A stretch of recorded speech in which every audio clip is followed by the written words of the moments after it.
Buenos días, mis hermanos. Hoy estoy estudiando aquí y estaba meditando en la palabra y quiero compartirte un mensaje que está en Primera de Pedro capítulo 4 verso 1.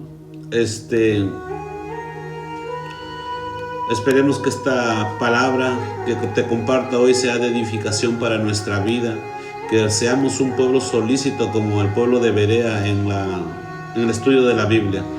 En 1 de Pedro 4.1 dice: puesto que Cristo ha padecido por nosotros en la carne, vosotros también armados del mismo pensamiento, pues quien ha padecido en la carne terminó con el pecado. Aquí nos habla del padecimiento de Cristo, pero es algo que también lo vimos en el capítulo 3, verso 18.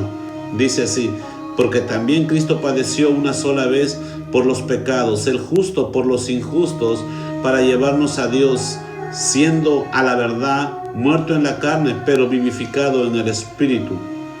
Lo que está diciendo aquí es que nuestro Señor Jesucristo en su cuerpo humano no solamente padeció el dolor y sufrimiento, sino que en realidad murió, pero eso fue en la carne. Hace mucho tiempo apareció unos estudios, una ola que decía que Jesucristo murió, pero Él no murió en espíritu. La Biblia dice: muerto en la carne, pero vivificado en espíritu. Jesús nunca murió, Él murió en la carne. Él murió en la carne, en el cuerpo que Él tomó en Belén. Pero lo que dice, por ejemplo, el escritor de los Hebreos, en Hebreos capítulo 4, verso 15, dice así: porque no tenemos un sumo sacerdote que no pueda compadecerse de nuestras debilidades, sino uno que fue tentado todo según nuestra semejanza, pero sin pecado. Jesús sabía lo que era llorar, Jesús sabía lo que era el dolor, Jesús sabía lo que era el sacrificio, Jesús sabía lo que era quebrantarse, era un ser humano perfecto. Y Él murió en ese cuerpo humano. En otras palabras, Él puso fin a los pecados de la raza humana cuando Él se llevó los pecados en su propio cuerpo en esa cruz del Calvario. En 1 de Pedro capítulo 2 verso 24 dice: quien llevó Él mismo nuestros pecados en su cuerpo sobre el madero, para que nosotros, estando muertos al pecado, vivamos a la justicia, por cuya herida fuimos sanados. Más claro que el agua, Él dice que en su carne, en su cuerpo, Él pagó el precio de los pecados del hombre. O sea, Él no murió en pecado y tampoco murió bajo el pecado, sino que Él murió al pecado. Él tomó mi lugar, Él tomó tu lugar, Él pagó el precio anticipadamente de ese castigo que merecíamos. Que toda la ira de Dios esté sobre nosotros.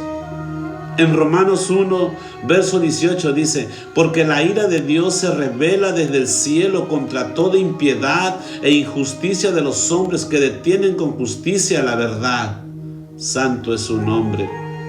Con todo el derecho del mundo, Jesús exige a toda criatura que se le crea, que se le obedezca, porque Él pagó un alto precio por esa salvación tan grande. Él, a partir de esa fecha, Él ya no regresará a morir por alguien más, porque Él fue el primogénito de los muertos y ya regresó de los muertos.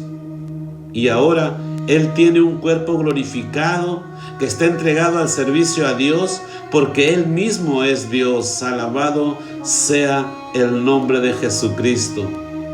Y a eso vamos nosotros, mis amados hermanos, a servir y a adorar a Dios por la eternidad. Si no obedecemos a Dios aquí, ¿obedeceremos allá? No, mi hermano. ¿Sabes por qué? Porque quizás no llegaremos allá si continuamos con esta desobediencia y esta rebeldía aquí en la tierra. También dice en la parte 2 del verso 1: vosotros también, armados del mismo pensamiento, a quien Cristo ha padecido, la carne terminó con el pecado en su carne. Tenemos que tener la mente de Cristo, seamos del mismo pensamiento, y es algo similar que dijo el apóstol Pablo en su carta a los Filipenses: haya pues en vosotros este sentir que hubo también en Cristo Jesús. Sufrió en la carne, y Él dice: quien ha sufrido en la carne terminó con el pecado. Ambos sufren aquí, mi hermano. Ahora, si usted ha sufrido en la carne, usted ha sido librado de la ira de Dios. Si usted está sufriendo en la carne, usted ha sido librado de la ira de Dios. ¿Qué quiere decir eso? Que Dios utiliza el sufrimiento para guardarte del pecado. Mi hermano, el sufrimiento nos guarda del pecado, nos aleja del pecado. Algo que aprendí hace mucho tiempo y que he transmitido es: alégrate cuando la palabra de Dios te confronta, porque eso quiere decir que Dios está trabajando en ti. El problema es cuando el predicador habla del pecado y el pecador, sabiendo que vive en su pecado, no siente nada. Ahí sí, como dicen los mexicanos, aguas, porque probablemente haya un corazón endurecido y haya una mente cauterizada. Pero Pedro dice más que eso, mi amado hermano. Esta es la provisión que Dios ha hecho para que usted pueda vivir su vida cristiana. Es Jesucristo y el sufrimiento. Nosotros hemos sido renacidos por la palabra y el Espíritu de Dios. Y el Espíritu de Dios y la palabra producirá hijos de Dios. Y ahora, como hijo de Dios, tienes una nueva naturaleza. Y esa nueva naturaleza ya no te permite vivir en pecado. A Él sea la gloria, a Jesucristo, al que vive y reina por los siglos de los siglos. La mejor ilustración es la del hijo pródigo. Él terminó viviendo en una posilga con cerdos, pero la naturaleza de su padre no era feliz por esa naturaleza que él tenía. A él no le gustaba comer con cerdos, arrinconado en su pecado, en su desobediencia, viviendo las consecuencias de una rebeldía. Más bien él quería comer donde estaba acostumbrado, en una mesa grande. Quizás quería un mantel blanco, un buen filete, un buen postre, una buena jarra de limonada.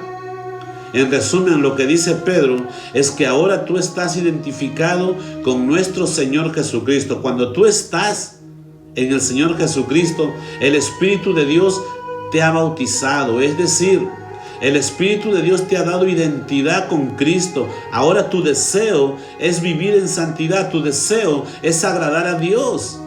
La Biblia dice, Hebreos 12:14, seguid la paz con todos y la santidad, sin la cual nadie verá a Dios. Para concluir este mensaje, nosotros no podemos, como hijos de Dios, seguir viviendo en una posilga espiritual. Si seguimos practicando ese estilo de vida, entonces no somos hijos, sino somos cerdos, porque los hijos de Dios no viven en esa posilga. Y si algún día un hijo se va a esa posilga, si es hijo, en algún momento de su vida él va a reaccionar y él va a decir: me levantaré e iré a casa de mi padre. Alabado sea el nombre de Jesús. En los estudios se enseña que si alguien se mantiene en ese pecado, si sigue indiferente hacia las leyes de Dios, hacia las normas de conducta de Jesucristo, sigue indiferente hacia sus autoridades, quizás no sea salvo.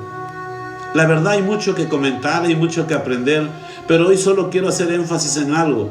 Un hijo de Dios con una nueva naturaleza quiere complacer y agradar a Dios todo el tiempo de su peregrinar aquí en la tierra, en obediencia. Y si no practicamos eso, no tenemos esos deseos, es que algo anda mal en nuestra vida como creyente. Para conocer y obedecer a nuestro Señor Jesucristo debemos conocer la palabra de Dios en su totalidad, no solamente los versículos que nos gustan, sino que debemos caminar en obediencia y en santidad. Dios te bendiga, mi amado hermano, en el nombre de Jesús. A Él sea la gloria.